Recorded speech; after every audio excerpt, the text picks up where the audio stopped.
I'm just going to start talking because I'm going too fast and they're going too fast.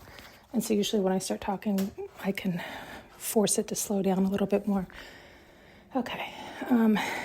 They started off by showing me a post that I had recently posted. So I don't know when this will come out, but it's May 11th today. And I think the post came out today or in recent days. So around that time, if you want to reference back. But I was saying somewhere in there about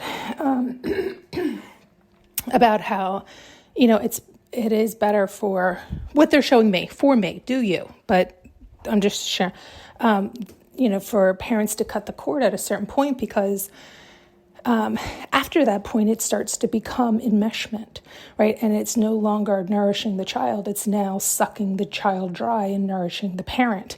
And so it's not supposed to work that way. It's supposed to trickle down, not back up. And, but if you've been doing that generation after generation, it's what you believe is right, what you should do according to whoever's rule book. And it's just harming.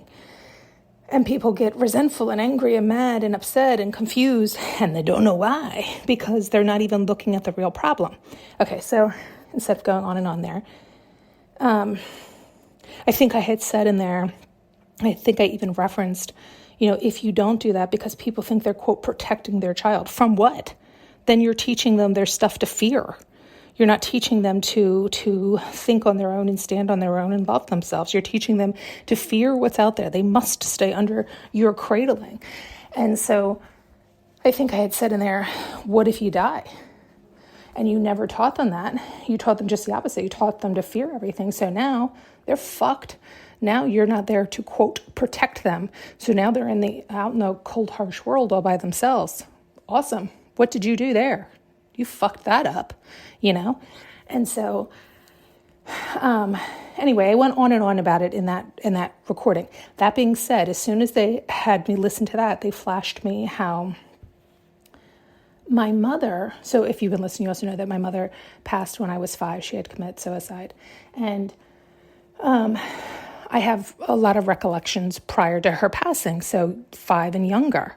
And a lot of them are sad. A lot of them are of her leaving me. And again, it was at a different time back then. So it's really hard to even, depending on the age of my listeners, to even comprehend some of the stuff I'm doing. Or again, maybe it's my wound talking because I, in this day and age, would never do some of the things my mother did. But again, it was a different time. So you have to bear that weight in mind. Okay, so nonetheless, a few of the incidences, there was one that... there was a neighbor that was over chatting with my mother, and I was falling asleep on her lap. And when I woke up, there was nobody in the house. And I started to panic, and I was running around. And then I ran outside and was screaming for her, Mom, Mom. And Mrs. Perry, the neighbor who was over, came running out, and she's like, honey, she went to go pick up Becky. But Mrs. Perry didn't come over to me. I was under 5, and I was home all alone. And I was like, oh, okay. And I ran back inside, scared to death, and ran upstairs and ran in the closet and hid because I just was scared to death, all alone in this big house, this big yard, like nobody, And these are the times like my Uncle Joe, I think, was who was coming through. And then there was another time we'd gone to the grocery store, and my mom's like, I just had to run in for something quick, sit tight in the car. I'll be back out. Well, it felt like I must have waited 6 hours. Honest to God, I thought, well, somebody took her. Somebody stole her. She must be kidnapped. All these horrible things. And I got up the courage to get out of the car and go get her. Well, she lost her shit and was coming out when I was going in. And it was just a disaster. So anyway, the point being, I'm trying to link these two together. What they were trying to show me was, the cord was cut for you very, very, very young, right? Where it was almost like my mother knew and probably did. I think my mother probably had some of the abilities I have, and probably my Uncle Joe. I think that's why the two of them come through so strongly with me. That I never met my Uncle Joe. That's why I'm always like, is it my Uncle Joe? But they always show me numbers that imply that it is, but Anyway, he died before I was born. He committed suicide as well. And so, nonetheless, what am I trying to spit out here? Sorry, they're showing me something else. Please don't split off there, please. They're splitting off. My mother. Oh, right, like cutting the cord so that, so it was almost like I was weaned off early. So some people could look at that as even harsher, right? Like it just was harsh, difficult, challenging childhood. And then it continued to go on even after my mother's death, challenges. Yet, of course, because of then trauma. But nonetheless, it's the idea that, like, some of us know, okay, there was so much that was coming through. This is why I had to jump on, because I'm starting to get like this again. I was like that in my head with them. Some of us, like, I think my mother probably knew, and she probably was given a lot of foresight. Maybe she knew she was going to be gone. So it was like, not. I don't think she was consciously saying, "Well, let me leave her alone so she'll get used to it." No, I think these things sometimes happen because there's a bigger thing at play all the time, and maybe she did see foresight of her dying, and so maybe it was, again, an unconscious thing where she started to almost prep me and prepare me. And, or maybe these are just stories I'm telling myself. Who knows?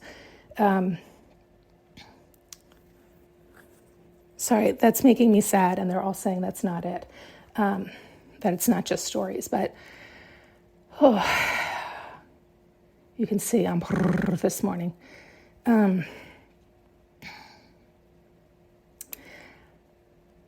Okay, so there was the more we talked about this, the other thing I wanted to share was that, say my mother did foresee that, right? Maybe she did have because sometimes I can see things that happen before they happen. And there was a couple of things they were sharing with me for that, where it's like, sometimes we're shown things so that we can make a different choice. It's kind of like the way things are going and the path you're on. If you keep going this way, this is what's going to occur. So at the current moment with no changes, this is what's going to occur. So it's like we can see what's going to occur. And again, I've shared that with you where anybody can do that. Even if you don't get visions of things, you can use your intellect to understand that. If you're going on a certain path and you're doing a certain pattern and you don't like the outcome, you don't like how things are going, well, you're certainly not going to like the outcome either, because they're going to continue going that way. So you have to make that pattern change. And that can be challenging because some of us don't understand because we're not slowing down enough to recognize the pattern or see where we're making the choice. And so we don't know what choice to change. And oftentimes people end up changing wrong choices and not understanding why things aren't changing because they're not recognizing where there needs to be a correct interruption in the pattern. And so all this said, it was like, bear that in mind. And I've shared that with you in the way that, like, some people will go to, like, fortune tellers or this or that. And it's like, it's not right or wrong. It's just the understanding about it. It's like you have the power within your hands, but you have to make the choices. If you leave your fate up to what other people tell you is going to happen or should happen or this or that, then that's what's going to happen because you're giving away your power to that storyline. You have to take charge and you have to decide and you have to heal the wounds so you can live in the present moment and be here fully now.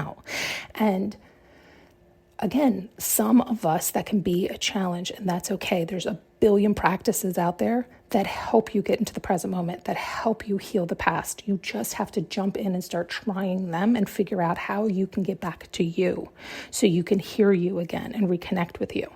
And so there was all that. And then, so bear with all this. And then there are things that were written, right? It's like,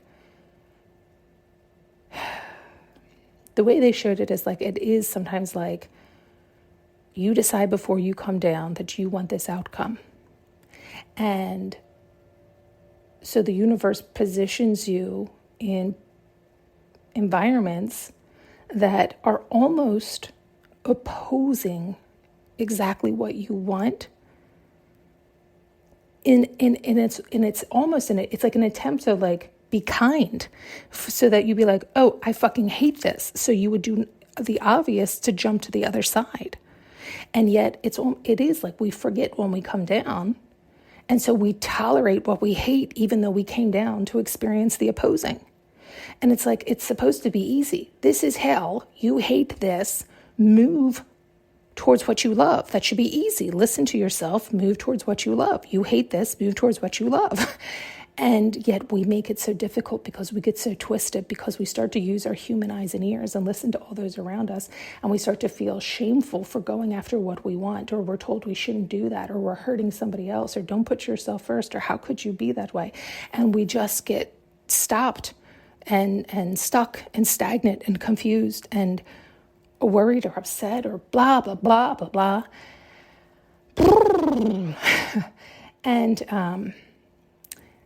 And so all that said, it was showing, it's like, and yet some stuff is written. It's like, it is predetermined.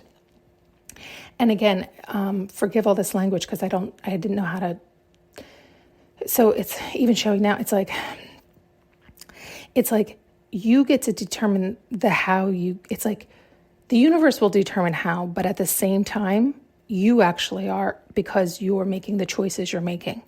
But the idea of all roads lead to Rome, where if you become more conscious of your choices, if you become more conscious of the way the system works, the game works, if you become more cognizant of where you're operating from and how you're moving, if you start to follow different practices and techniques that help you get back to if you start to do all of that, it's like you can get there faster. And again, to simplify this down, it's like the idea of heaven and hell, right? It's like, well, both are right here, right now. We're living in that world of duality.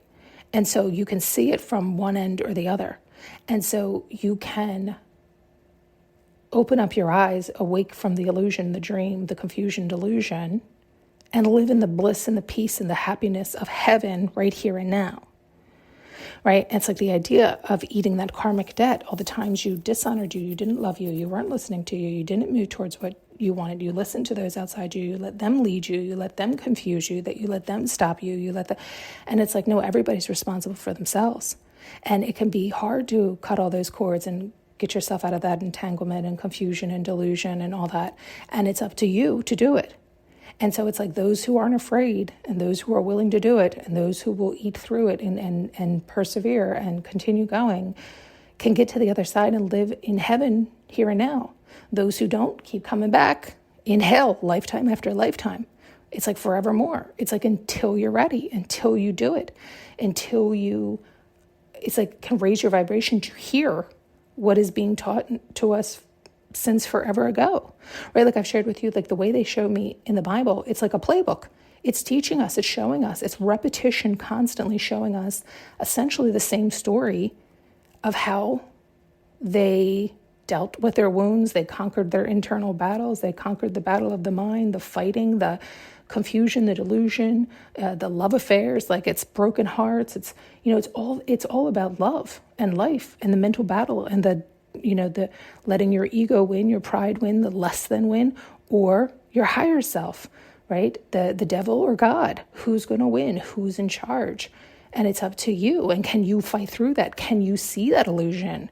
Or are you just, it's like, did you come here to be plugged into the matrix, or did you come here to master the matrix? And it's really up to you. And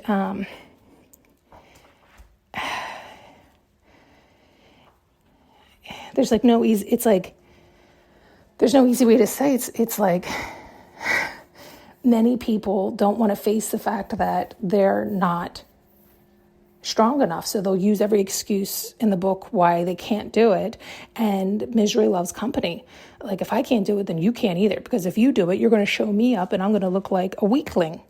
But I am a weakling and I'm not willing to do it, right? So it's like they will claw and pull at you to pull you back down because it's out of embarrassment. That's not love. Love would not pull you back down, right? That's a lower energy trying to suck you back in because they don't want to be left all alone because they're afraid of that reflection, the fear of what does that mean then? What does that mean, right? And it's like, well, don't miss hinge and stop looking outside yourself. Stop comparing and competing. It's an individual job. Everybody's got to do it, and got to do it. I always say on your own, but meaning you have to be honest with you. It's in your mind. So even if you go outside yourself and get help and you get tips and you get tools and you get, techniques and all this stuff to help you get back to you, you're still the one who has to do it. And you have to be honest about doing it, right? Like if you're lying to yourself, you're not taking accountability, you're not loving yourself, then you can do the practices for the rest of your life. They're not going to work. Right? It's not necessarily the practices that matter. It's your love of oneself and your honesty with oneself. Okay, I got to jump off, but I think I got most of it out. Thanks so much for tuning in and listening. You can now purchase an audio journey with me using the link below.